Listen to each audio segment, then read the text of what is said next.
वरंगल के महात्मा गांधी अस्पताल में एक रजाकाराना तंजीम की जानिब से शदीद सर्दी के पेश नज़र मरीजों में मुफ्त कंबल की तकसीम अमल में लाई गई। इस मौके पर अस्पताल के सुप्रिंटेंडेंट डॉक्टर चंद्रशेखर राव और आरएमओ मुरली ने तंजीम के नुमाइंदे प्रकाश की खिदमत की सताइश की। उन्होंने कहा कि मौसम सरमा में अस्पतालों में ज़ेर इलाज अक्सर गरीब मरीजों को मुख्तलिफ दुश्वारियों का सामना करना पड़ता है।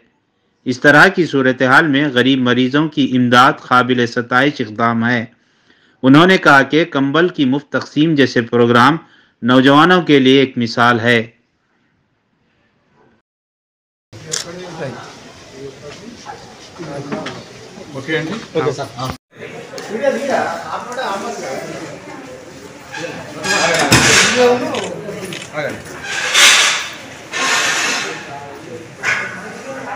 సందర్భంగా పేద ఎంజిఎంకి వస్తున్నటువంటి పేద రోగులకు ఇది చలికాలం దృష్ట్యా కొన్ని దుప్పట్లను పేషెంట్లకు వాళ్ళ అటెండర్స్కి చింత ప్రవీణ్ కుమార్ గారు ఎన్జిఓ ఆర్గనైజేషన్ తరఫున మా పేద పేషెంట్లకు పంచుతున్నందుకు వారికి శుభాభినందనలు తెలియజేసుకుంటున్నాము.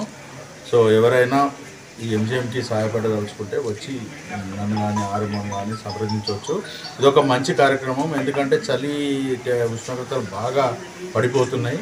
సో వాళ్ళు ఎక్కడెక్కడి నుంచో ఆపద నుంచి వచ్చి ఒక్కోసారి దూరం నుంచి వచ్చినప్పుడు ఇంట్లో కూడా అన్నీ సర్దుకోకుండా వచ్చి ఉంటే కూడా ఇట్లాంటి కార్యక్రమాల వల్ల చాలా వాళ్ళకు ఉపయోగం ఉంటుంది.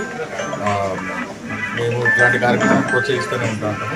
అందరికీ మరొకసారి ఆ చింత ప్రవీణ్ కుమార్ అయితే ఎవరైతే ఉన్నారో ఎన్జిఓ తరఫున ఈ పేద ప్రజలకు దుప్పట్లు పంచినందుకు వారికి మా ఎంజిఎం తరఫున మా పేషెంట్ల తరఫున వారికి శుభాభినందనలు తెలియజేస్తున్నాం. ఈరోజు మహాత్మా గాంధీ జ్యోతిరావు పులే ఎంజిఎం ఆసుపత్రిలో పేదలకు చలికాలం ఉన్నదని చెప్పేసి పేదలు వాళ్ళు చలికి ఇబ్బంది పడే పరిస్థితి ఉండకుండా మా కుమారుడు యుఎస్లో ఉంటాడు. ఎంపీ ప్రయత్నంలో కొనసాగుతున్న ప్రయత్నంలో మరి మనం కొన్ని కార్యక్రమాలు ప్రజాసేవ కార్యక్రమాలు కూడా చేయాలని చెప్పి చెప్పడం వల్ల ఆయన ఒక 200 దుప్పట్లను నాకు ఏర్పాటు చేసి పేదలకు పంపిణీ చేయాలని చెప్పేసి చెప్పడం జరిగింది. మా ప్రవీణ్ ఆదేశాల మేరకు ఈరోజు దుప్పట్లు పంపిణీ కార్యక్రమం చేయడం జరిగింది. ఈ కార్యక్రమానికి సహకరించిన నవీన్కు కానీ నవీన్ బృందానికి కానీ మీడియా మిత్రులకు కానీ ప్రజలకు కానీ అందరికీ కృతజ్ఞతలు తెలియజేస్తున్నాం.